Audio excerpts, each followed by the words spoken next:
A new study has found alarming amounts of toxic chemicals in breast milk that could cause severe problems for an entire generation. Wow. I mean, you know, it just never ends. And the fact is, this story has been out there a long time. Corporate media is just now picking up on it. Matter of fact, we did this story earlier before corporate media even knew what was taking place. Talk about it a little bit. Yeah, what this major study by 3 different universities, a research institute, took samples of breast milk, and what they found was it wasn't 75% had traces of these chemicals. It wasn't 90. It was 100% of the breast milk samples that they tested had these levels of PFAS chemicals that could be damaging to the infant. So we're talking about an entire generation being poisoned right now. You helped do the research on the case that I tried, the PFAS case that I tried up in the Ohio River Valley. They made 2 movies about it. One was The Devil We Know, the other one is Dark Waters. And in that trial, what we found was that this information has been on the table for the EPA for decades, literally for decades. Yeah. We're talking about 4 decades at the very least. And this is what they knew. They knew it caused cancer. All the animal studies showed cancer. It caused liver disease. It caused liver cancer. It caused testicular disease. It caused developmental disease. This is what the EPA had, and the local regulators actually became part of furthering the efforts to get more PFAS into the Ohio River Valley. It's a remarkable story, and it's just beginning, isn't it? It really is, and we're finding out again, this poisoning goes so far beyond. I mean, we're finding these chemicals in areas where human beings don't even live. We're finding it in polar bears, for God's sake. That is how widespread these chemicals are.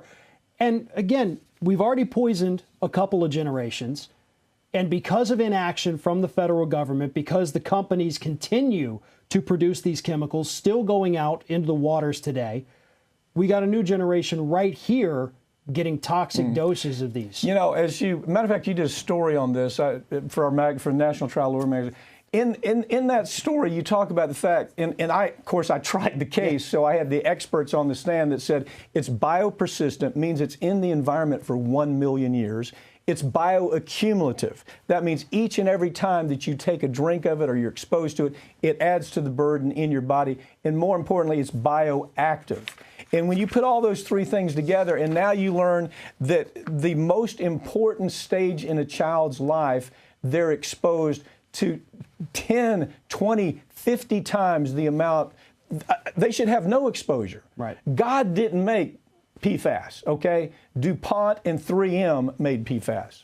Right. And there may be not a whole lot we can do at this point to stop the poisoning of this generation, other than what we're doing right now and what you've done, trying these cases, getting the word out. But again, these are chemicals that are still being introduced today, right? They're still in use. And some of the alternatives are proving to be almost equally as toxic.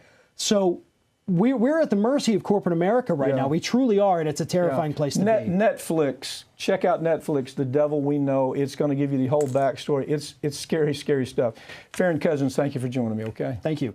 A class action lawsuit alleges that Microsoft has been quietly profiting off biometric data collected from Uber drivers without their consent. Meanwhile, Google is facing a privacy lawsuit of its own, and it's a big, big lawsuit. The tech giant was found to be unlawfully selling the personal information of millions of people, including children. Wow. I've got Madeline to join me here on this. Look, first of all, we've seen this story before in so many iterations over the last.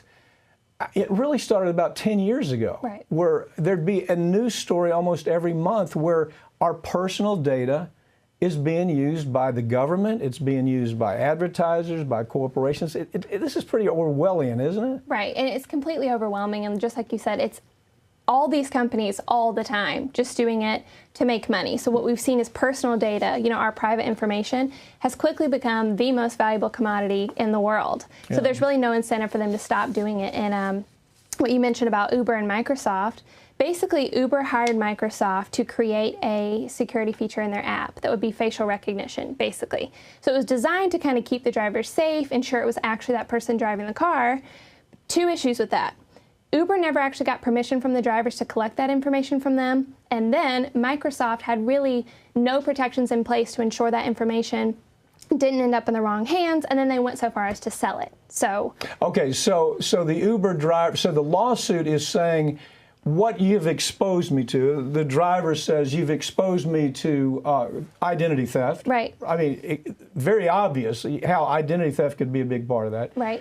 You've exposed me to fraud, Yes. haven't you? Yes. Explain, talk about that just a little bit. So this to me is a little bit more frightening than your run-of-the-mill data breach. You know, when you think about somebody getting your, your debit card, you cancel it and you get a new one. Someone's using your credit, you can freeze your credit. Someone gets in your email, you change the password. This has to do with the biometric profile of the driver's faces. It's their identity, it's who they are, it's what they look like. So for most people, at least, your face is an unalterable piece of information that's now just out there forever, and it puts them at risk of identity theft. Okay, Maddie, once they get that profile, are they able to move into all the other parts that driver might have, his phone, his computer? Is that how expansive this is? It's unclear, but really, I mean, that is what the facial biometric profile is used for. So the drivers have to use it to unlock their app from time to time. People use biometric profiles to unlock their iPhones, to unlock banking information. It's the same type or caliber of information as like a fingerprint, if someone were to have that information on you. Okay. So, for example, with the banking, and they have machines that it's biometric. Here's my picture. Right. I mean, it could literally be a picture Right. that they have used, and then the account's emptied. Yes. Okay. So I'm curious. What is Uber response to this? I mean, they know that it's far beyond something just minor. They know it's not for identification of the driver. Right. They might sell it and say, well, this is for the security of the person who rents that Uber for that day. Right. But it's well beyond that. It's moneymaker for them, isn't it? Yes, and so that's part of the issue with Uber. Uber seems to just have kind of messed up and not getting the proper consent, and then Microsoft took it and sold it. But that's definitely the issue that we're seeing with Google that you mentioned. You know, Google is actively, intentionally collecting and selling personal information. Okay.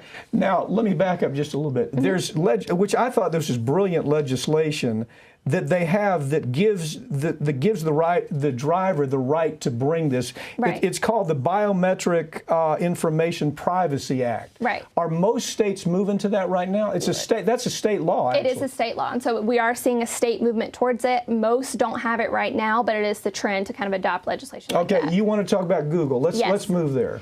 So Google, to me, is the Uber situation on steroids. So they've been telling people for the last decade at least that they are not and would not ever collect our personal information. But we've seen they're doing exactly that. That's how they sell their product. Right. You're safe with us. Yeah. You're in good hands, right? Right. And so by users, it's really anybody with a Google account. It's anybody who frequently uses Google. And they'll be selling your location while you're using the internet, your browsing history, sometimes your purchase history, and your contact information. And they're not just selling it to businesses or marketing agencies. They're actually selling it to political parties and sometimes even the government without a court order. So we're seeing, I mean, especially over the last, 2 election cycles, we've seen that political parties are weaponizing our personal information in order to target us with ads and manipulate how we think and what we think about, and Google's part of it. Yeah, you started this by saying that the value of this information, I've seen it characterized, it is the new gold. Right. Gold, oil, and diamond Right. business, isn't it? I mean, it Yes. is the top of the heap where it comes to the ability to make money. Yes. And I don't see, and at this point, government has done nothing about it. Virtually. Corporate media has done very little because they're benefiting from it, aren't they? Right, they are. They get this information and they can figure out how to advertise and all sorts of things. It's an ugly story. Let's take a closer look on another segment. Let's dive down in to where that money actually goes, how it's distributed. I'd like the real details on that, okay? Okay, and one last thing about the Google situation is how we know they're doing this. They were fined in 2019 for $170 million, which, I mean, I hadn't heard of. I don't know if it was private, but when you think about it, these companies, especially Google, they're never going to stop doing this, I think is what's so troublesome. It's too profit. $170 million is nothing if you're generating $1 billion on the product. Right. Google's the third most valued company in the world at $300 billion. That math checks out that they're going to keep doing it. time for antitrust to step in here. Right. Thank you for joining me, okay? Thanks.